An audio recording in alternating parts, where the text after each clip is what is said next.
This film is about the punishment of a whole nation, the killing of hundreds of thousands of people, many of them young children. These are the people of Iraq, the silent victims, not only of Saddam Hussein, their dictator, but of an endless war against civilians waged by Western governments.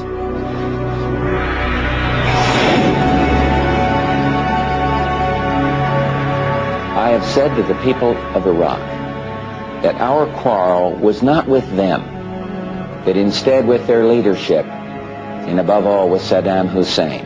You, the people of Iraq, are not our enemy. We do not seek your destruction. Our foreign policy must have an ethical dimension and must support the demands of other peoples for the democratic rights which we insist for ourselves.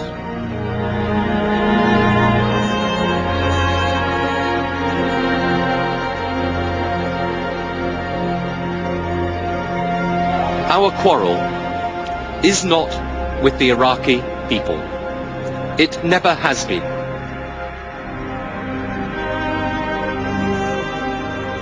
What crime the Iraqi children were done to receive this punishment? What a crime.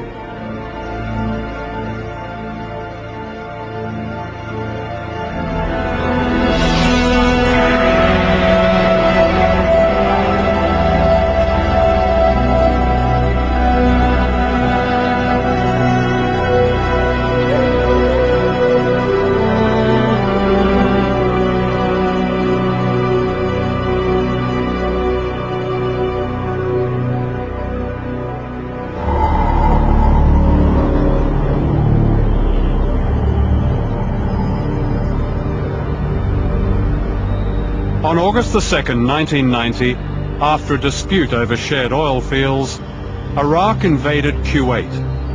4 days later, the United Nations Security Council imposed economic sanctions, the most comprehensive in modern history. Almost everything was denied the people of Iraq, including, for the first 8 months, food and medicine. Today, 10 years later, sanctions are still in place, and the United Nations reports widespread chronic malnutrition and death among young children, an unprecedented human rights disaster. What happens when modern civilized life is taken away? Imagine all the things we take for granted are suddenly not available or severely limited. Clean water, fresh food, soap, paper, pencils, books, light bulbs, life-saving drugs. Telephone calls to the outside world are extremely difficult. Computers no longer work. When you fall ill, you must sell your furniture to buy medicine. When you have a tooth out, there's no anesthetic. No country will trade with yours, and your money is almost worthless. Soon your children become beggars. It's as if the world has condemned your whole society to a slow death, and all because of a dispute between governments over which you have no control.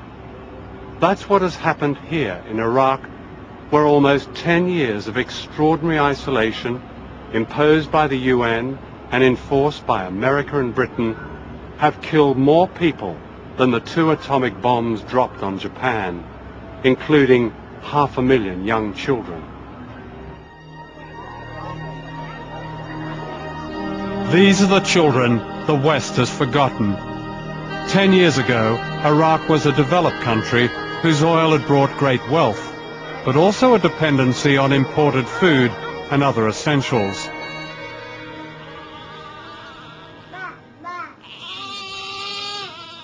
Today, the death rate of children under 5 is over 4,000 every month.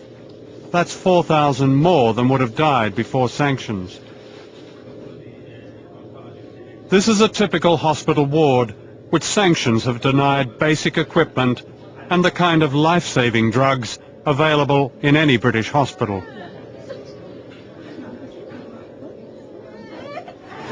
Ali Rafa Aswadi, 9 years old, present to us with a progressive pallor and he has leukemia. Now we just start treatment. Some of the drugs is not available. Not all the drugs is available. We give a blood transfusion. I tell you before, there is no blood bags enough.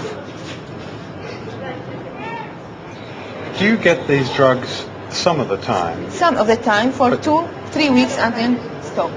No drugs. So you can't continue a course of the You couldn't drug? continue a course of treatment. There's interrupted treatment, and sometimes there is no treatment at all. Case of neuroblastoma. And that's a very unusual tumor. This is before. We don't see this before. Now in these years, we see many cases of neuroblastoma. You've never seen No. this? No. Before there is only one cases per 2 years, every 2 years. Dr. Ali, what will happen to this child? This is abdominal mass. Operation was done to him, but the tumor not received treatment. The tumor recurs again. So there is relapse. There's recurrence of a tumor, and now we start some of the drugs. Not all the drugs is available. So his future is uncertain. Bad, because there is renal shutdown. He developed renal failure. The problem with treating cancer is that you've got to give the drugs at the right time and the right sequence, usually over a period of about 6 months, monthly visits, maybe 2 weekly visits. Now, with cancer, you only get one bite at the cherry. In other words, if you give them the right sequence at the right time, you have a high chance of curing a range of tumors, including those in children. If you do it wrongly, give them at the wrong time, so even though you have all the drugs, but they come at different intervals, as is happening in Iraq, you don't get nearly such a high success rate. So an 80% cure rate is translated into a 30% cure rate, same drugs given in the wrong sequence. Also neuroblastoma. This is this unusual malignancy on the nervous system. Yes. Which you've only seen now. Yes, we see many cases now. Many cases Many now. cases now. Before we see only 1 case or 2 cases every 2-3 years. Now we see many cases. 11 years old. This also look. She's malnourished. Malnourished. He starts treatment today with available drugs, and some of the drugs is missed. I tell you, VM26 is not available. Are there many children who never come to hospital? Many children, because a very poor family, and we couldn't get this paying for treat the children. Yes, Kadam Saleh, 5.5 years old. This is case of Hodgkin's. This is also newly diagnosed. Some of the drugs is not available. So a child normally with Hodgkin's disease can expect to live? Live, and about probably 95%. 95% cure. But if the drug is not available, maybe lead to the other complication. Case malnourished with leukemia, newly diagnosed leukemia, acute lymphoblastic leukemia. Also, you see very poor family. We start treatment by medication, available medication, and some of the drugs is missing for treatment. Thiaguani is not available. You look, most of the children is malnourished. And this child is how old? 2 years old. 2.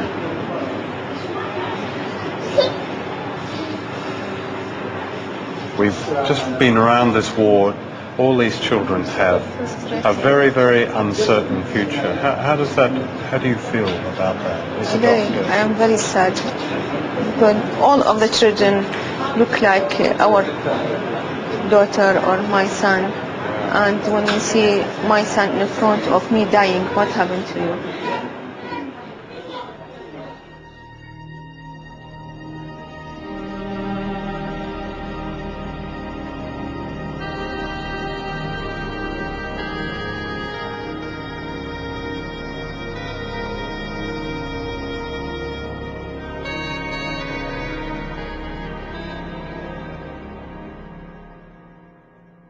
This is the Security Council, center of power at the United Nations in New York. In 1996, the Council allowed Iraq to sell some of its oil reserves in order to buy food and other basic needs. This is known as oil for food. All the money from the sale of Iraq's oil is controlled by the Security Council, which the United States dominates, and with Britain takes a hard line on Iraq. Everything that goes to Iraq must be approved by a special sanctions committee run by the Council. This committee has consistently blocked the restoration of basic services in Iraq: power, light, and clean running water. For the children of Iraq, oil means food. Although the Iraqis have been told they can repair their damaged oil industry, contracts for vital equipment have been blocked or delayed in New York. Currently, more than $1.5 billion worth of desperately needed shipments are on hold, including food, life-saving medical equipment, such as equipment to diagnose and treat cancer, and X-ray machines, heart and lung machines, firefighting equipment, agricultural equipment, and toilet soap. The stated aim of the sanctions is to eradicate Iraq's weapons of mass destruction.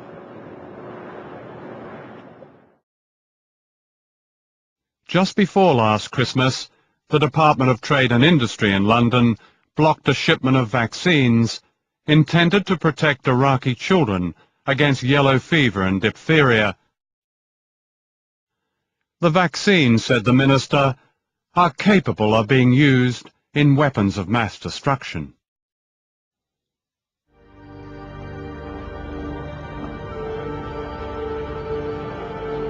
This is Dennis Halliday, former Assistant Secretary General of the United Nations, the man in charge of the humanitarian operation in Iraq. In 1998, he resigned, accusing the West of destroying a whole society. We took him on his first trip back. In the cancer clinic of this hospital in Baghdad, he had a remarkable reunion with a young girl whose life he helped to save.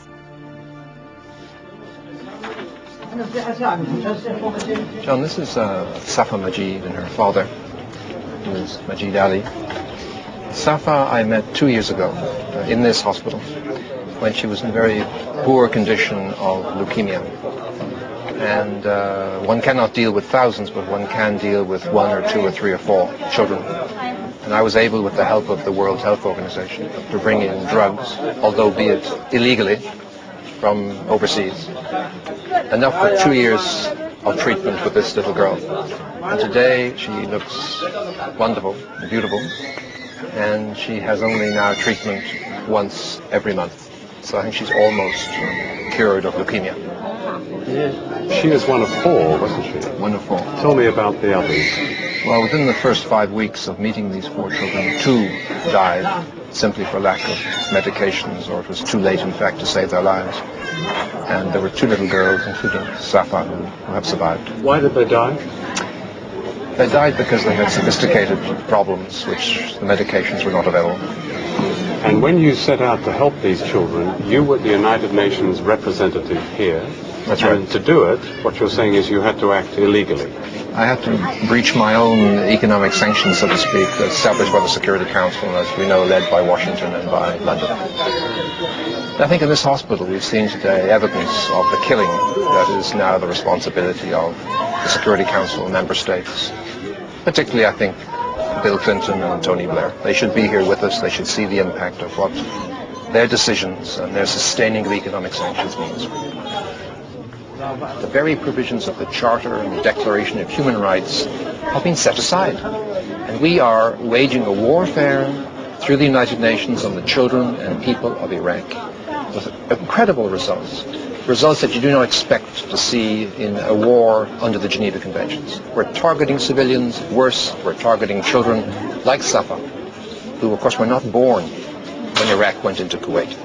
I mean, what is this about? It's a monstrous situation for the United Nations, for the Western world, for all of us who are part of some democratic system, who are, in fact, responsible for the policies of our governments and the implementation of economic sanctions on Iraq.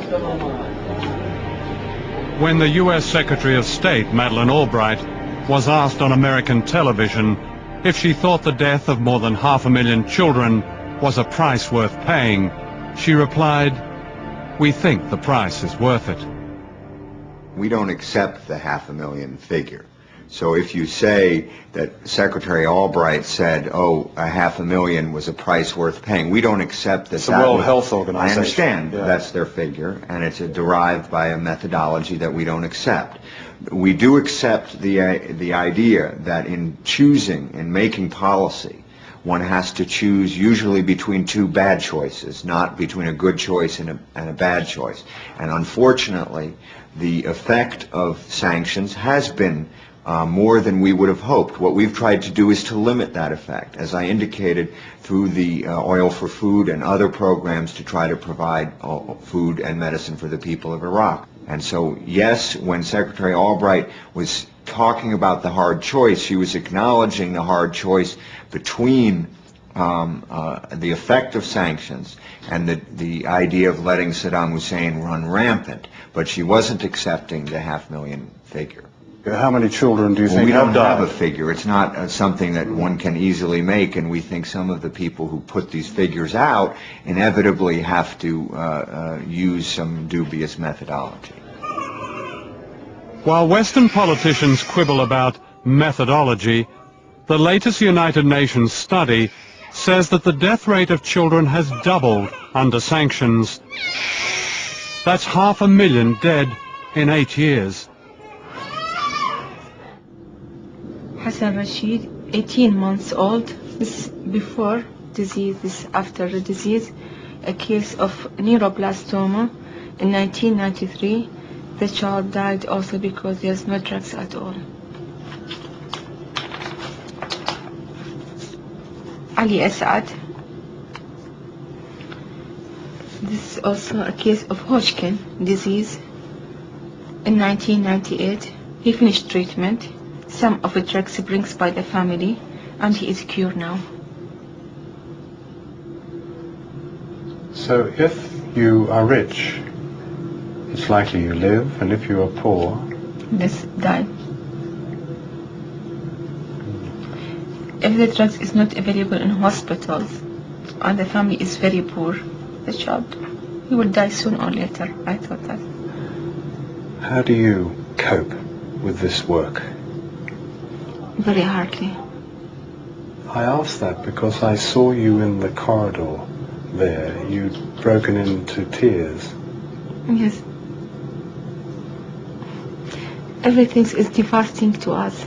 It's frustrating me because I face many problems and I couldn't do anything. What happened in the future? All these children is generation of the future. We lost the generation.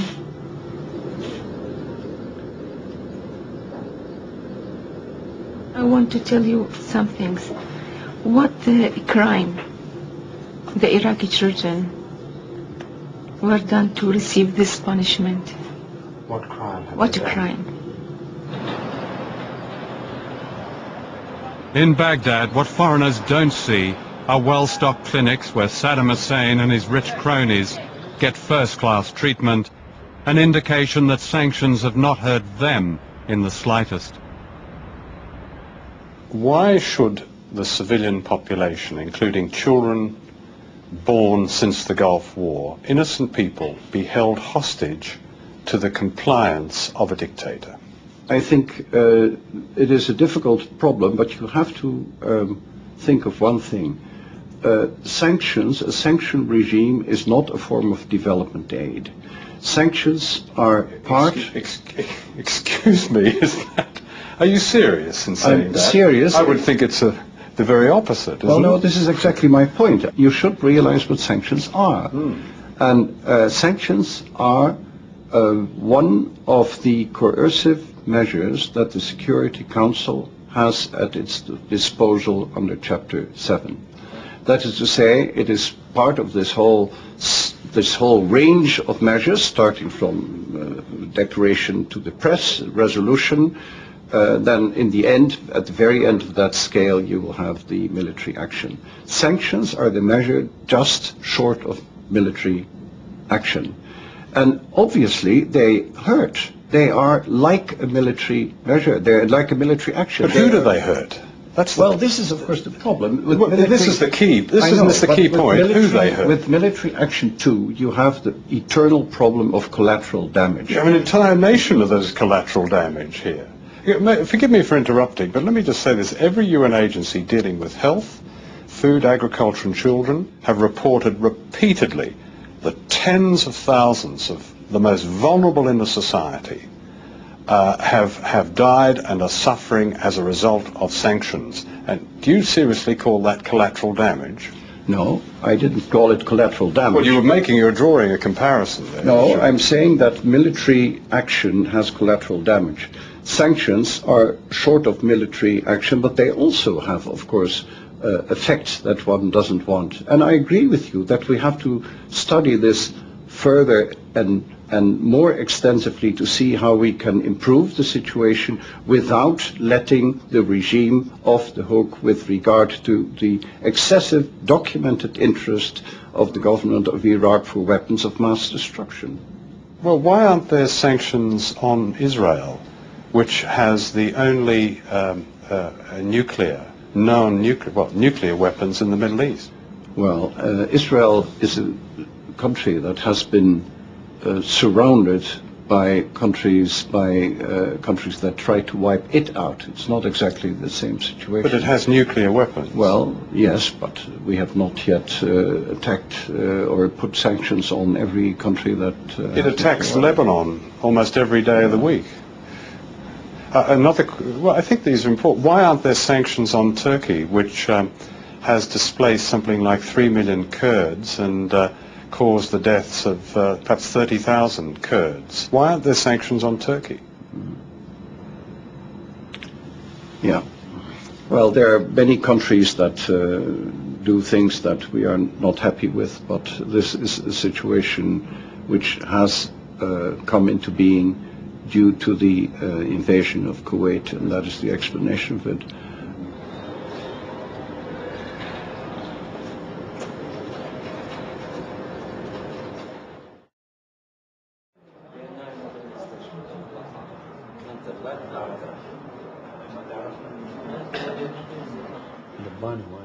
This is Dr. Jawad Al-Ali, a cancer specialist and member of Britain's Royal College of Physicians. And this is our chest X-ray.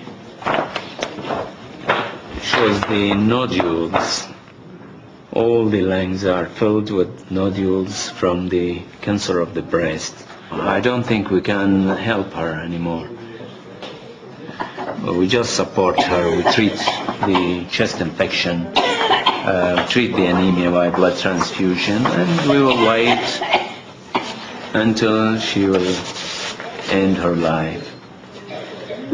Really we have problem because they complaints of pain, which is a very severe pain, unrelieved by simple analgesics or painkillers.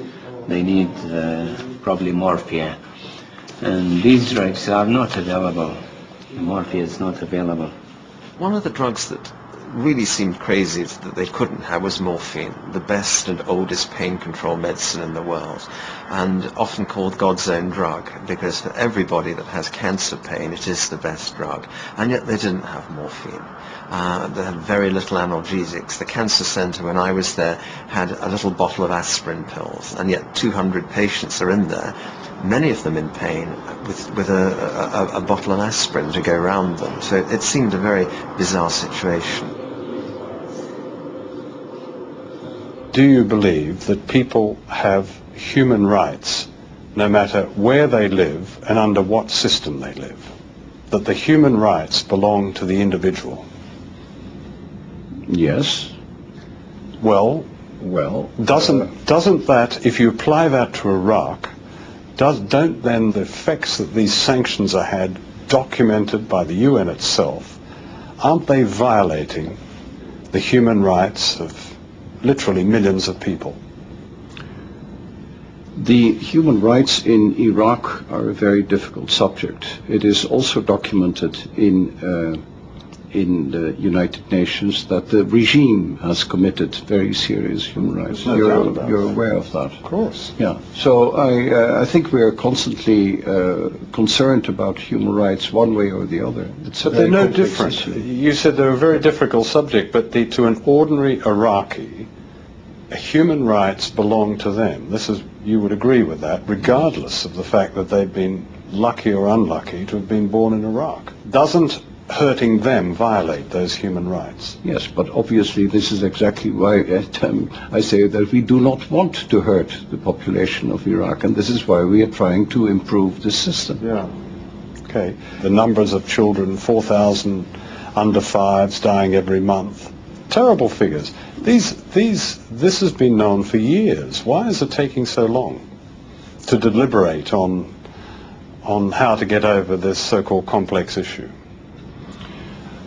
I think we could have solved the matter fairly easily if all members of the Security Council were determined to improve that situation, but at the same time make sure that there are guarantees that Iraq will not again develop weapons of mass destruction. The fact that the major powers disagree on that makes it extremely difficult to solve this situation.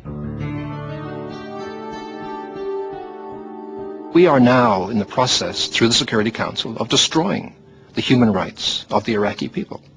And for many of us, that is an extraordinary situation, where the chamber responsible for peace and security is neglecting the very provisions of the Charter, which forms the basis of the organization itself. It's an extraordinary phenomenon. There is no democracy in the Security Council. I think if the issue of sanctions on Iraq, after 9 long years, were to go to the General Assembly, we'd see a very large majority overturning those sanctions tomorrow.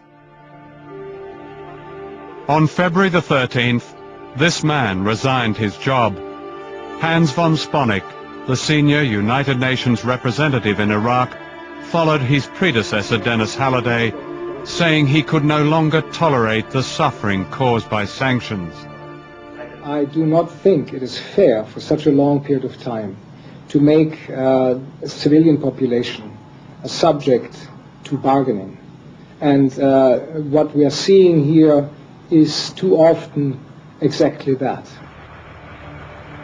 2 days later, the head of the World Food Programme in Iraq, Jutta Borghardt, also resigned, saying she too could not tolerate what was being done to the Iraqi people. The United Nations has not known a rebellion like this. It is neither in the interest of the future of Iraq, nor is it in the interest of a stable region, nor is it in the interest of a more harmonious global community that a country like Iraq should be allowed to go into yet another year of this kind of deprivation. And this discussion about how Iraq should behave or not should not be carried out on the back of the civilian population. For the past year, the pressure on top United Nations officials not to speak out has been unrelenting. This has come from the State Department in Washington and the British government. We believe the chief humanitarian coordinator in Iraq's job is not to second-guess the Security Council's decisions about international peace and security, which is what the Security Council is charged with, making decisions about what would be more dangerous for the world. And we believe the world would be more dangerous if some of the humanitarian UN officials' views were accepted by the Security Council. They have a job there to administer a program. I think it's a signal that somehow what I've been saying, and the fact that the charge I've made of genocide, for example, against the UK, is getting close to the truth. And there's an uncomfortable feeling, I think, in Washington and London that what many of us have been saying, and members of Parliament have been saying, for example, they know that we are correct. They know that the history books are going to write this thing in such a way that the Security Council, the United Nations, Washington and London both are going to be slaughtered, in my view.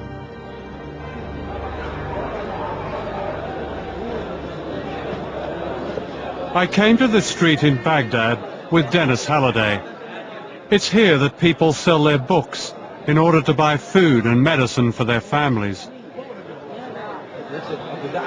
What's the significance of, say, books like these? These are mostly medical books, the sort of books that are unlikely to see in a book fair like this. Well, it means that Iraqi professionals are obliged to sell their collections, their libraries, in order to find money, basically to put food on the table, feed their children.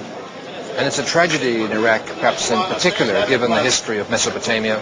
The art of writing was developed in this country. And Iraqis have an extraordinary respect for learning and for books. So this demonstrates, I think, the devastation that economic sanctions is creating for the Iraqi people. You've seen a breakdown in the quality of life, of course, but also the interaction of people. Men have walked away from their family responsibilities because they're unemployed, they have no income, they just can't face the reality. You see children being taken out of school to put on the streets to beg or go into petty crime. There's a breakdown in violent crime has become a new phenomenon. You find corruption in Iraq which you did not find before. You go to people, they're looking for money, they're ready to humiliate themselves for some money, which would never have happened in the past. So you've got this crumbling of standards and a lack of access to travel, to technology, to education, to books, to all the good things that we all want in life. So it's slowly dragging down, sort of a downward spiral, I would say, of life and all of its various facets. And this downward spiral is felt mostly by children. At this school, we were overwhelmed by the stench of raw sewage in the playground. Since water and sewage treatment facilities were bombed, few repairs have been possible because spare parts are routinely delayed by the Sanctions Committee in New York. In education, for example, it's a pitiful picture that presents itself here. We have a situation which was described to me today by a receptive person as a young generation that is in the refrigerator, waiting until better times come. I went this morning to 4 primary schools in Saddam City. What you see there is absolutely making you aware that the Oil for Food program is inadequate. These children have no desks. When the sewage comes in, they have to sit on bricks. Many of them suffer from dysentery. There's been a 125% increase in children seeking help, professional help for mental health problems. From the information that we have available, about 1 in 2 schools in the country is in the situation that you see around here. Homes have been sort of virtually denuded of the very basic stimulation materials or play materials, because most families, in order to cope with the present situation, have sold everything except the bare essentials they need to keep it going. We have a whole generation of children who've grown up this country in a total sense of isolation. So it's this combination of isolation, the dependency syndrome, the lack of opportunities to develop a sense of self-reliance, and the lack of any sense of hope in the future.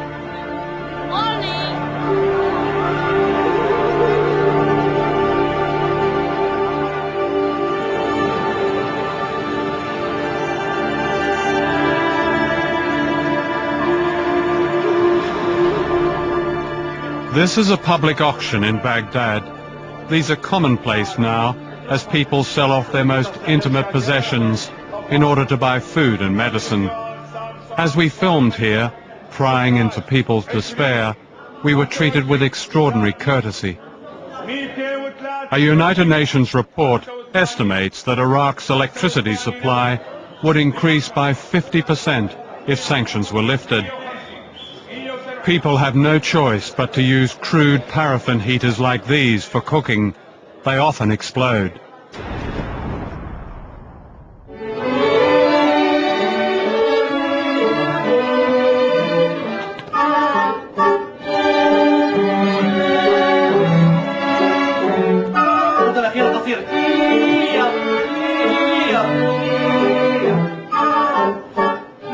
This is the Iraqi National Orchestra, once celebrated internationally. They sound a bit tinny now. The violins need new strings, the clarinets new reeds. These and sheet music are now almost impossible to import.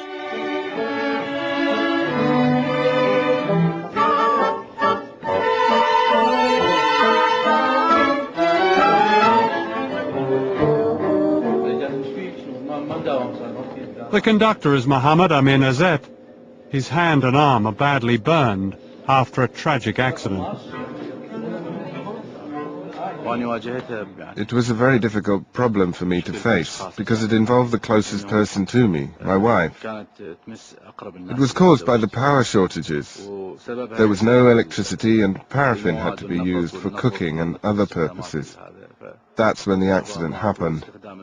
It was so devastating because I saw my wife catch fire and burn completely before my eyes. I tried very hard to extinguish the fire, but I was unable to do anything. I was burnt too, but sometimes I wish I could have been completely burnt like my wife. Maybe that would have been better.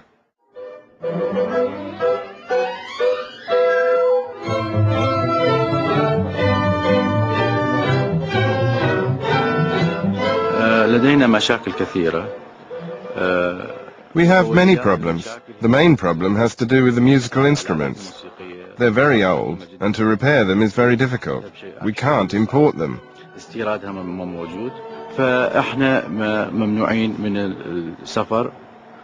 are forbidden from traveling because all the invitations we receive require that we bear the travel costs to these countries ourselves. That's why we are restricted to staying inside the country, working hard on our own and trying to manage on our own.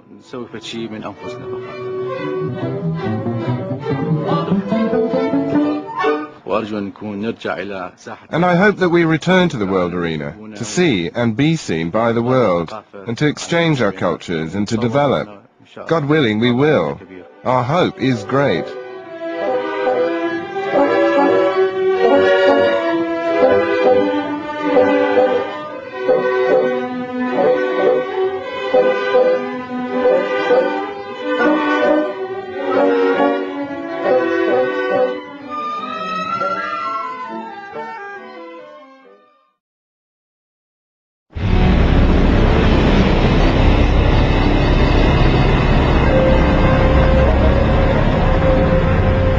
Britain and America say that sanctions are aimed at the threat posed by Saddam Hussein, not at the people of Iraq. But where did Saddam Hussein come from? How did he get his weapons of mass destruction? And who gave him such power? The answers can be traced back to the discovery of the greatest of all imperial prizes, oil.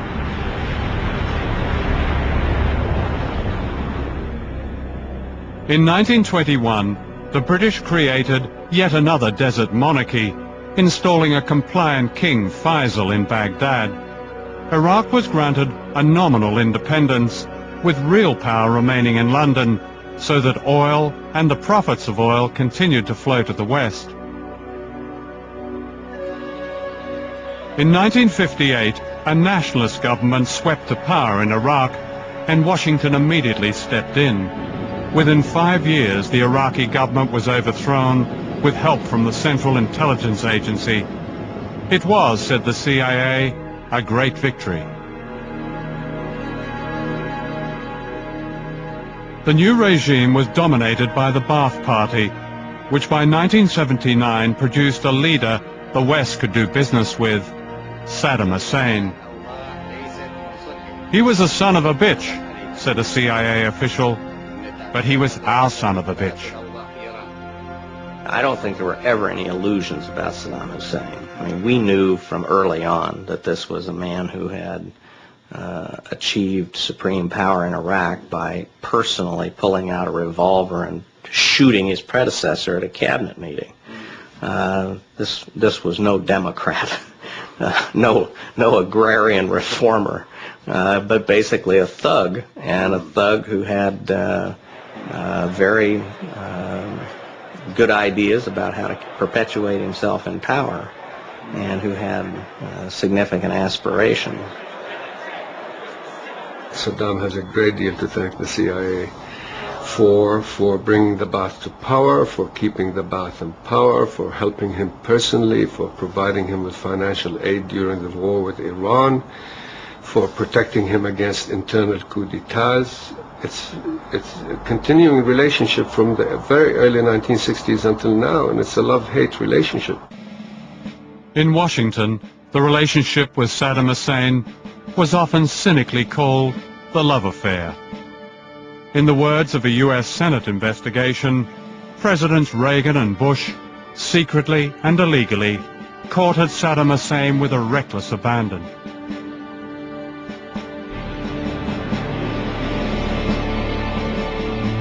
In Britain, the same love affair blossomed between the Thatcher government and Saddam Hussein.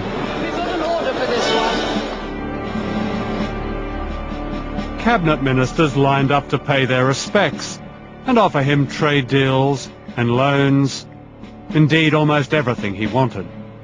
They sold him helicopters, they sold him ammunitions, they sold him electronics, they sold him anti-nuclear, biological and chemical warfare suits and boots. They sold him very important equipment. Britain, like many other European countries and America, all sided with Saddam Hussein in the war against Iran, and they did not want to know anything else about what was happening inside Iraq, who is opposing Saddam Hussein, what violations of human rights were taking place. All these were brushed aside deliberately. They knew very well that Saddam Hussein was killing Iraqis, that the level of repression in Iraq was at an unprecedented level, that he used chemical weapons against the Iranians and against Iraqis.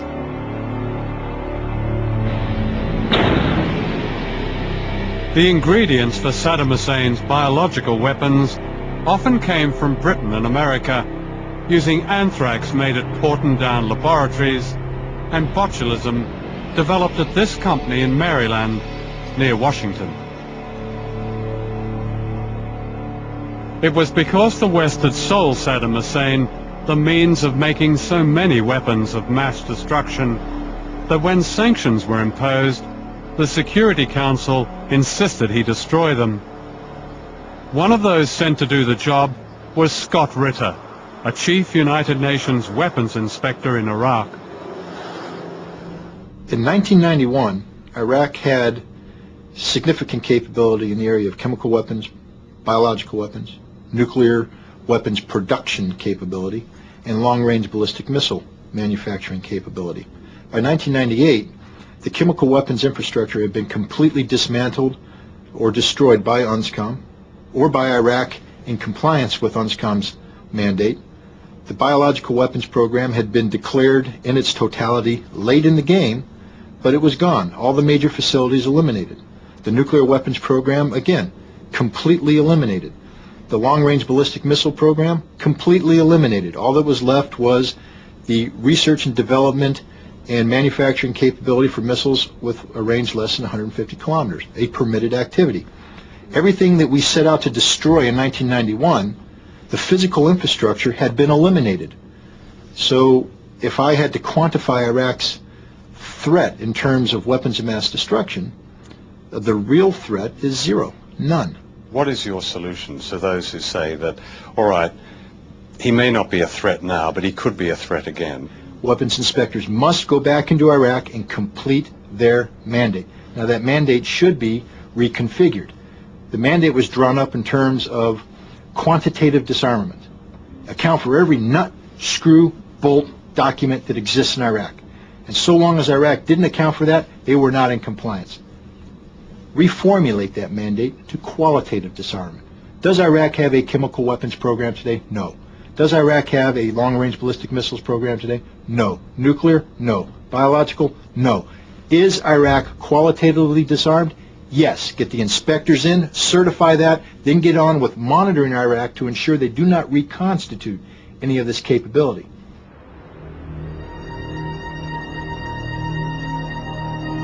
For those who continue to pay the price of sanctions, there is another terrible irony. Most of the Iraqi soldiers and civilians who died in the Gulf War belonged to the Kurdish and Shia peoples, the very people President Bush called upon to rise up against Saddam Hussein. And when they did rise up in February 1991, they were brutally betrayed. By March the 5th, 1991, Saddam Hussein's rule had collapsed across southern Iraq, and the popular uprising had spread here to Iraq's second city, Basra. A new start for the people of Iraq seemed close at hand.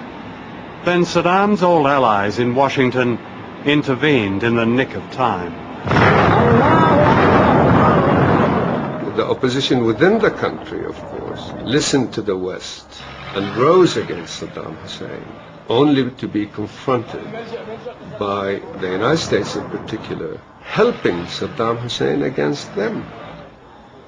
They actually stopped rebels who rose against him from reaching arms depots. They denied them shelter. They flew over his helicopters as his helicopters attacked them. They gave his Republican Guard safe passage through their lines to attack the rebels. They did everything except join the fight on his side. This remarkable videotape was filmed in secret by two courageous Iraqis among the rebelling troops. One of the cameramen was killed.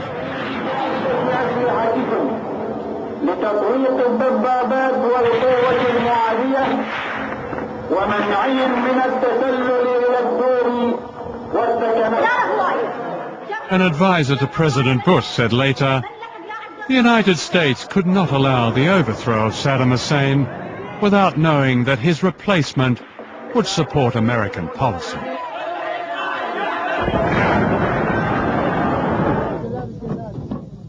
These are Iraqi soldiers who stood up to Saddam Hussein, about to be taken away and shot.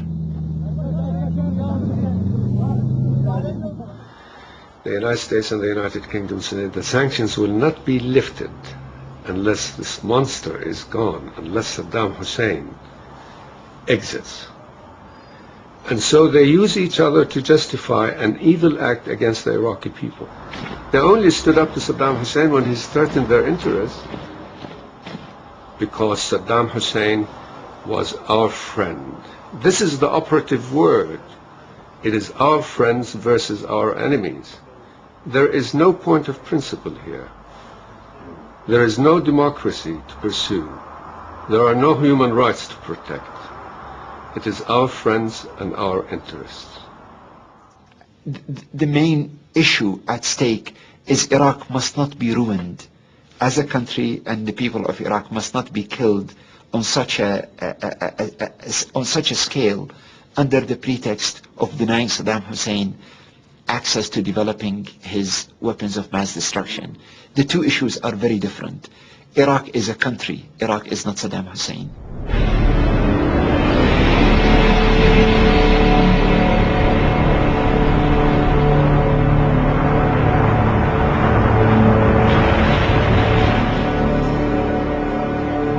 What will happen to the health of Iraqi people if the sanctions go on and on?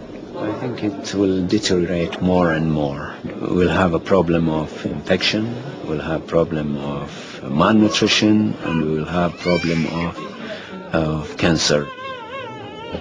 In my wife's family, about 6 members of her family died because of cancer. One of them is her mother, and the last one is her uncle, who is now under treatment because of lymphoma. A few kilometers from this area, in which in this family I have 2 brothers with lymphomas and a sister again with the same lymphoma, which is still alive. The 2 brothers died just a few years ago, and they got the cancer after the Gulf War. We diagnosed about 5 patients who are doctors. 2 of them are male doctors, and we got 3 lady doctors with breast cancer they were resident here in this hospital. The chief medical officer of Basra, his son died because of acute leukemia. And another one in the Department of Preventive Medicine, Dr. Hisham, his son also died, and it was acute leukemia. And we are very sorry about these children. Just before the war, the Gulf War, we studied only 3 or 4 mortalities in a month. And now we are studying 30 or 35 patients dying in our department each month. From 3 or 4 to 30 a month? Yeah, that is 10 times the mortality rate increased. And we have 12 times increase in the mortality of cancer patients.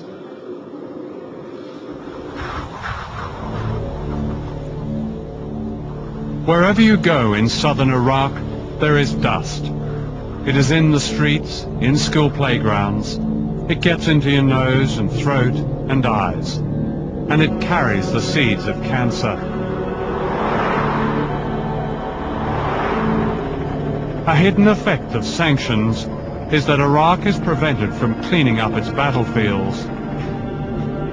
During the Gulf War, the United States and Britain fired shells covered in depleted uranium, a source of radiation used in nuclear weapons. Professor Doug Rockey is a former U.S. Army health physicist who was assigned to clean up Kuwait in 1991 and himself became a victim.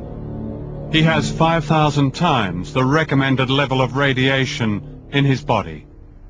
It was throughout all Iraq, in Kuwait, and also with the munitions testing and preparation in Saudi Arabia. So it covers the entire region. The contamination was extensive. The casualties were grotesque. You have probably heard of the term crispy critter. For the individual that's in a vehicle when it's struck by depleted uranium munitions, if they survive, I mean, they have burns and shrapnel, it depends, are they in the vehicle. But the ones that died, they are just literally burned to a crisp. The effect depends on whether a person inhaled it, breathed it in, ingests it, got some of it, eating it or drinking it with water or food, or if they got the uranium contamination into an open wound. If they did, then depending upon the amount that they had, what the possibilities are and what we're seeing now are respiratory problems, breathing problems, kidney problems, cancers. The Atomic Committee of Iraq estimated the people which are polluted to be 40 to 48% of the population which were living at that time in the city. And all these patients might have cancer in their life, might be after 1 year, 2 years, or 10 years, or 15 years later. So half the population? Half of the population have the might potential have, of having yes, cancer. yes, that's right. Unless the environmental cleanup is totally completed and the medical care is provided, the effects are permanent and lasting forever and ever and ever. That's wrong.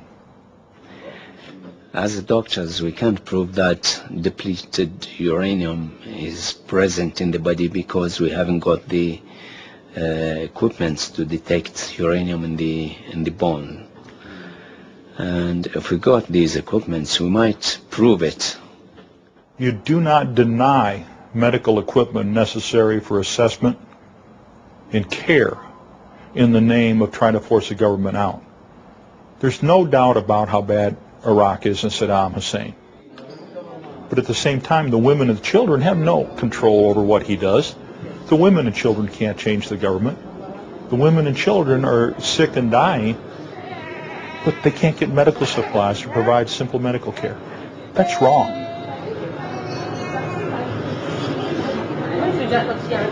It is an epidemic, and it is, we could say it is like the Hiroshima's tragedy. It is repeated here. Doctor, what do you say to those who say that it's not possible to prove the connection between depleted uranium contamination and the deformities of these children? It is not true. There is relation between congenital malformation and depleted uranium. Before, we didn't see this at all. We see many congenital malformation and very strange things I not see before at all. If there is no relation, why these things not happen before? And most of them there is no family history at all. As in Hiroshima, increased percentage of congenital malformation, increase of a tumor, of malignancy, leukemia, brain tumor, also in our society increase in this percentage. Before sanctions, did you have all the drugs that you would need? Regarding malignancy, leukemia, every drug is available before economic sanction. You had everything? Everything. Everything.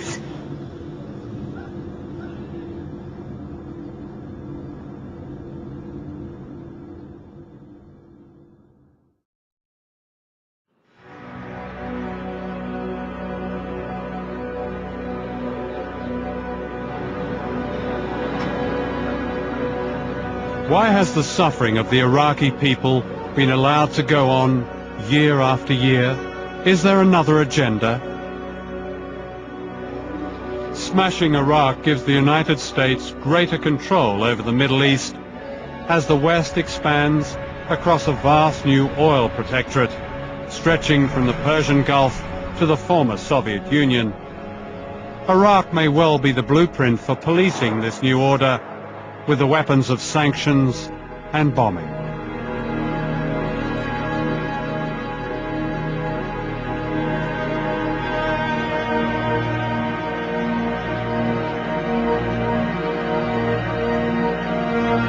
These sisters were among 6 children killed when an American missile hit the center of Basra in January last year.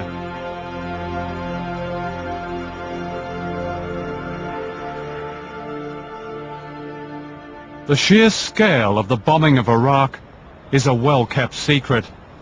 Between May 1998 and January this year, the American Air Force and Navy flew 36,000 sorties over southern Iraq. That includes 24,000 combat missions.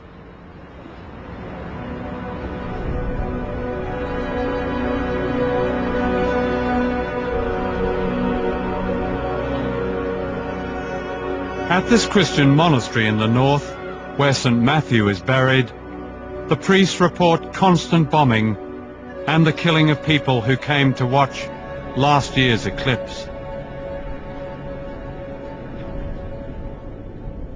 The Royal Air Force's bombing of Iraq for 1 year has cost the British taxpayer more than £60 million.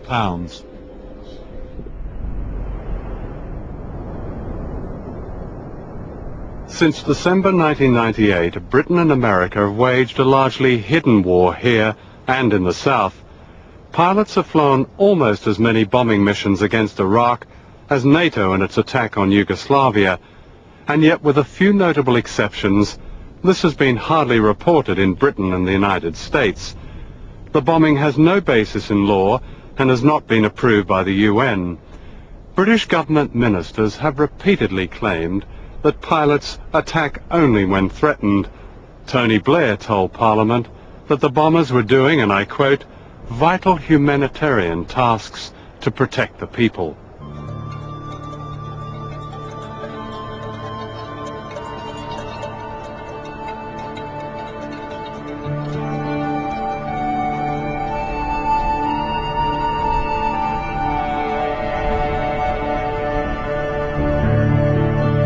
I came up with a colleague a few days after it happened, and I had heard that flocks of sheep were being bombed in north and south Iraq, although the Ministry of Defence in Britain had denied it. So we came up to see whether it was true or not. And we found this whole area here covered with dead sheep, 2 sheepdogs, clearly blast damage, a large water tank full of what appeared to be bullet holes. And we were standing here in the stench of the sheep, and a car pulled up over there. It was a member of the extended family of the family who were killed, and he said that what had happened is it was a Friday, the Sabbath, and so the villagers had all come down, and about 40 to 50 of them were sort of sharing an early morning meal. And when they went back, they left the family of 6, the grandfather, the father, and 4 children. The eldest was 13, the youngest was called Sulman, and he was 6, to mind the sheep. When the villagers got back, they heard the plane, and they heard, and this is a very consistent story, they heard the bombs drop, and they came running down to see if they could help. And they then said that they searched from early morning until almost dusk to try and find the bodies to bury them within 12 hours in accordance with Islam. And by dusk they'd found just pieces of bodies.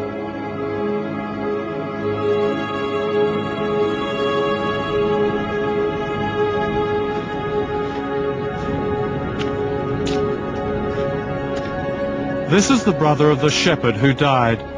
The shepherd's widow walked away from us, saying, "I want to speak to the pilot who killed my 4 children." We arrived here to find body parts and corpses everywhere, and dead sheep, and also the truck burning. We also found, well, there was nothing left. The planes were circling overhead. We fled, but we hadn't reached the causeway yet when the 4th bombardment took place. They were the last 2 rockets that hit them. At the time, I couldn't grasp what was going on. The truck was burning. It was a big truck, but it was ripped to pieces. Nothing remained except the number plate and the tires that you saw.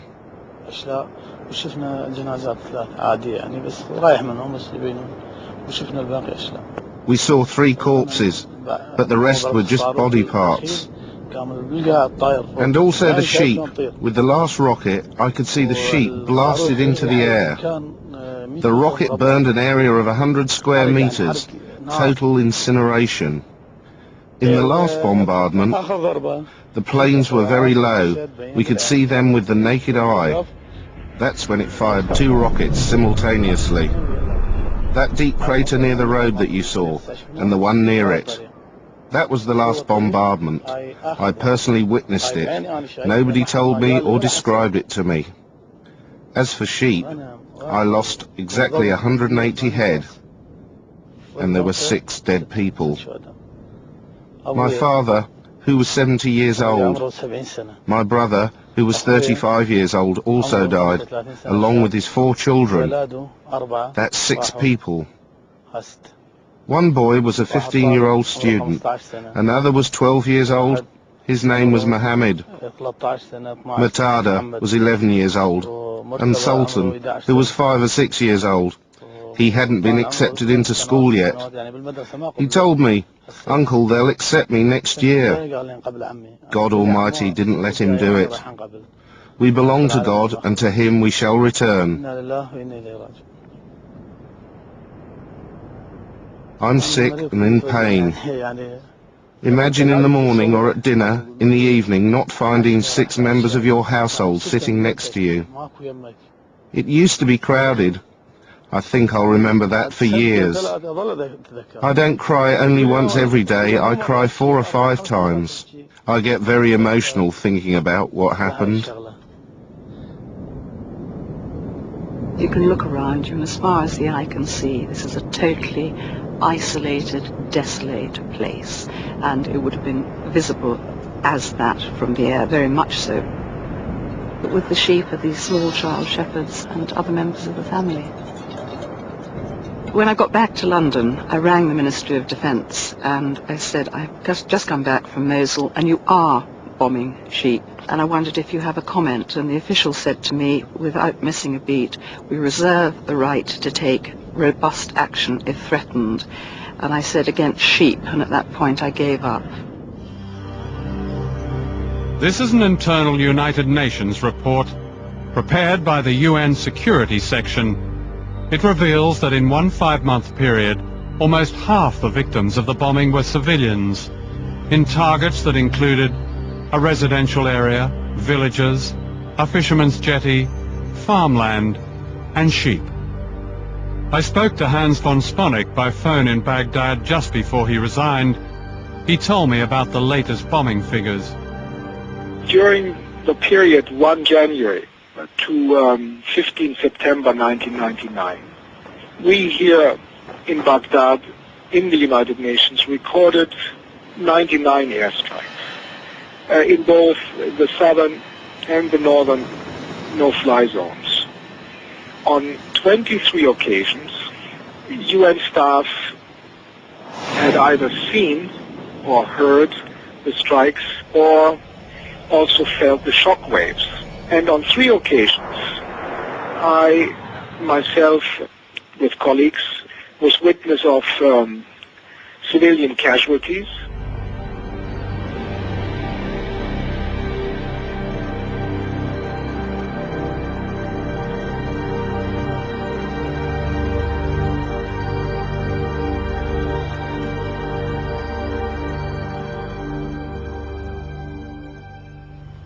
Why is it idealistic to suggest that those children should be allowed to live? And there's no question in the minds of, again I go back to it, senior United Nations officials who are administering the humanitarian relief there, that these children would live were the sanctions lifted. I can't accept their judgment for it. Our sense is that prior to sanctions there were serious poverty and health problems in Iraq. So to suggest that when you wave the sanctions wand that suddenly all the problems in Iraq go away is not true. Our hearts go out to the people who live in Iraq as much as anybody. But we have to make real decisions that have real consequences in the countries in the region, in dealing with the Kurdish problem where Saddam Hussein has gassed the Kurds. This is a reality. It's a much, much more stark reality than the question of to what extent sanctions have harmed the people of Iraq. We have to weigh our profound sorrow at the tragic suffering of the people of Iraq against the national security challenge and that Saddam Hussein would pose to the world if he weren't checked by the sanctions regime and the containment policy. That's the policymakers' ultimate calculation. But the best prospect of us achieving a solution through diplomatic measures is to leave Saddam Hussein in no doubt about our resolve to win this struggle. The United States and Great Britain stand shoulder to shoulder in our assessment. We believe that the situation in Iraq is very grave. For 2 months we requested an interview with the Foreign Secretary Robin Cook and were told he didn't want to appear in a film with dying babies. I wanted to ask Mr. Cook if he agreed with his American friend, Madeleine Albright, that the death of 500,000 children was a price worth paying for sanctions. I wanted to ask him why Iraqi children are denied vital medical supplies like vaccine, and why British and American bombs rain down on children. Only 2 people were unavailable to appear in this film, Saddam Hussein and Robin Cook. This raises an important issue. Unlike all the others you've seen interviewed, only the Foreign Office demanded special treatment, an exclusive screening of the film, followed by a 10-minute uncut contribution by Mr. Cook right at the end. In other words, they wanted editorial control. Is that how accountability in a democracy works these days? What is the British government frightened of? What have they got to hide?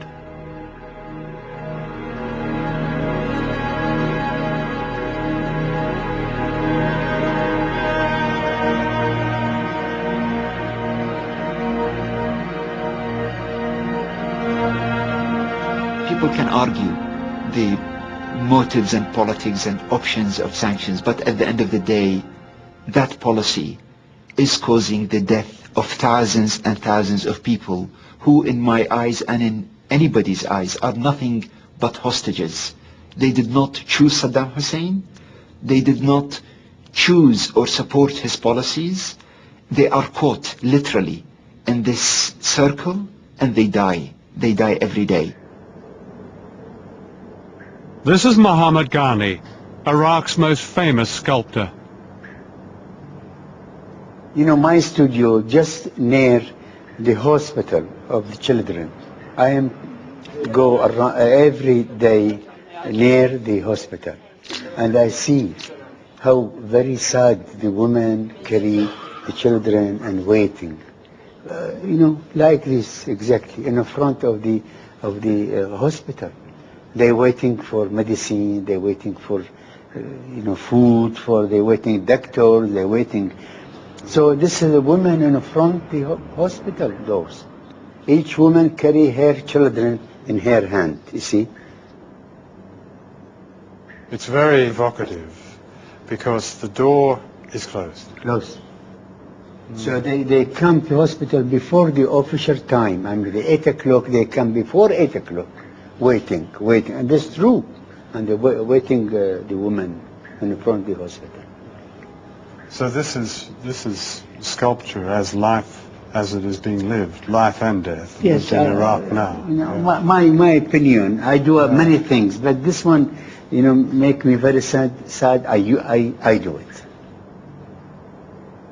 As the same thing I feel that woman, for example, she have no milk.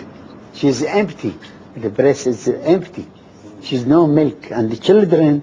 With the hands over, he wants milk and she cannot give him, and he cannot reach, and between them is very sad things here inside. This is a symbolic of all women, all Iraq.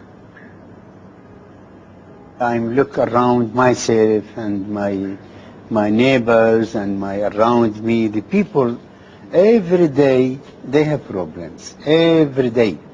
This is the idea of Saturday, Sunday, that every day they have very heavy or scratch. So this is the burden on their shoulders. This is the embargo, symbolic of the embargo.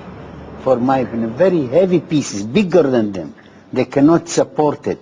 Look, each figure and each movement different than the others. Every day they have a new problem. Every day they have a new sadness. Every day new things. But you can see how they feel, how they're very sad, and scratch them. So this is an idea, my idea. No one asked me to do it. I did it.